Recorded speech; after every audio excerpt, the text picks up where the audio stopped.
Assalam alaikum docteur. Je suis hindou. Amuta Ramesh.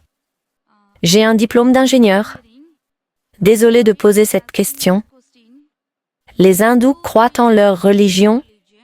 Les musulmans croient en leur religion. Mais quand les deux se rencontrent, les hindous n'essaient pas de convertir les autres à l'hindouisme. Mais les musulmans, pourquoi essaient-ils de convertir les autres à l'islam?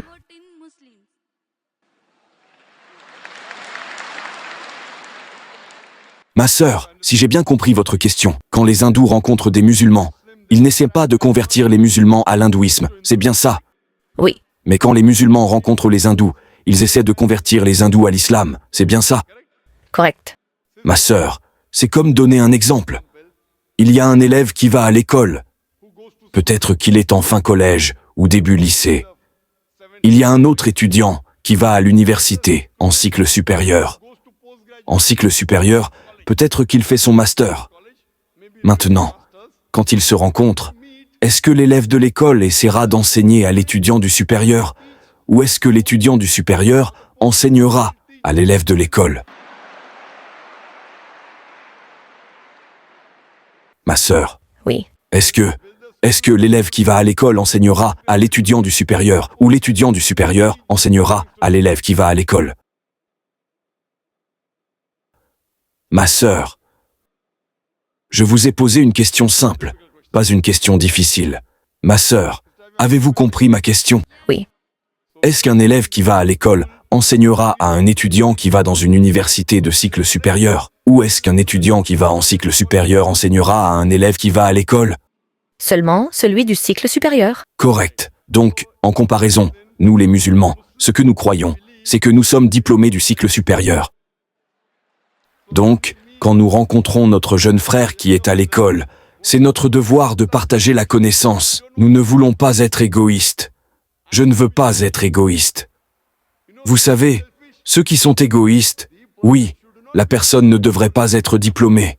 Vous savez, laissez-les souffrir. Laissez-les seulement à l'école. S'il vient à l'université, en cycle supérieur, il pourrait me prendre mon travail. Ce sont des gens égoïstes. Nous, Oumma musulmane, nous sommes altruistes. C'est notre devoir de répandre le message de vérité. Quand nous rencontrons un non-musulman, qu'il soit hindou, chrétien, bouddhiste, nous disons simplement « Venez à une parole commune entre nous et vous, et nous essayons de les éduquer. Nous ne voulons pas les rabaisser. Nous essayons de les éduquer pour qu'ils puissent devenir diplômés du supérieur et que nous obtenions tous les deux un bon travail. Le bon travail, c'est d'aller au Jannah. Mais nous ne voulons pas aller seuls au Jannah. Nous voulons emmener nos frères et sœurs au Jannah. Ma sœur, voulez-vous aller au Jannah?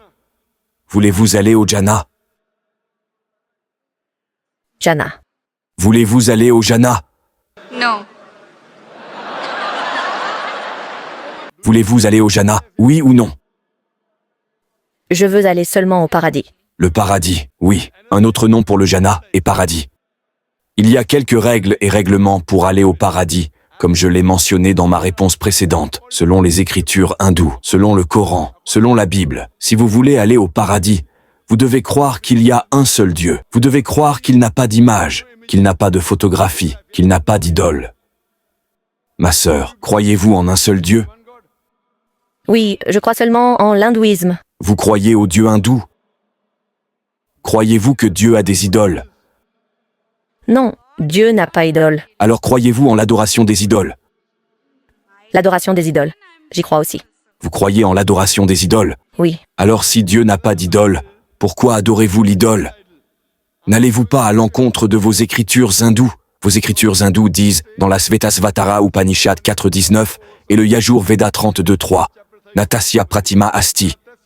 De ce Dieu, il n'y a pas d'image, il n'y a pas de photographie, il n'y a pas de peinture, il n'y a pas de statue, il n'y a pas de sculpture, il n'y a pas d'idole. Voulez-vous suivre vos écritures hindoues ou ne voulez-vous pas suivre vos écritures hindoues? non, je veux suivre seulement ma culture, seulement hindou. La culture, pas votre religion. Ma religion est seulement hindou. Je veux suivre. Mais votre religion hindoue est basée sur les Védas. Avez-vous lu les Védas, ma sœur? No. N'est-ce pas votre devoir de lire les Védas? Quand les lirez-vous? Demain. ou ce soir? Non, je ne sais pas. J'essaierai. Je vous demande, ma sœur, de lire les Védas ce soir. Non, mais... Non mais pourquoi? Vous pouvez lire la nuit. Vous pouvez lire la nuit, ma sœur, pas de problème. Les Védas et le Coran. Vous pouvez lire le jour. Vous pouvez lire la nuit. Pas de problème. Ma demande pour vous, ma sœur, rentrez chez vous. Allez sur Internet. Tapez les références que j'ai données. Yajur Veda 32.3. Svetasvatara Upanishad 4.19. Vous savez, à Kishanganj, j'ai donné une conférence à Kishanganj il y a juste 2 semaines, et c'était un programme de 3 jours. Le premier jour, c'était une conférence.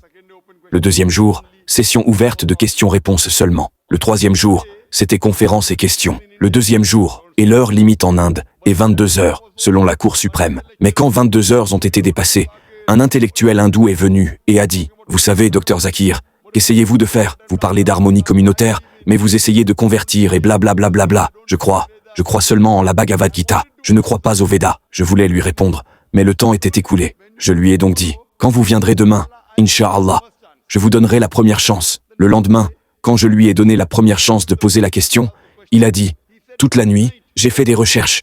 J'ai téléphoné aux érudits de l'hindouisme, les pindis, et j'ai été choqué qu'ils disent que tout ce que vous avez dit était 100% correct.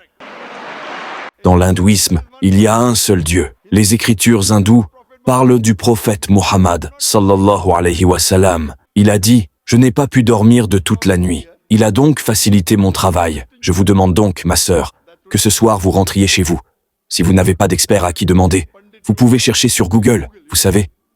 Sheikh Google, nous disons Sheikh Google, ou l'expert Google. Allez-y, tapez toutes les références, essayez de découvrir, et demain vous pourrez revenir et poser à nouveau la question. Ma sœur, Inch'Allah. Merci.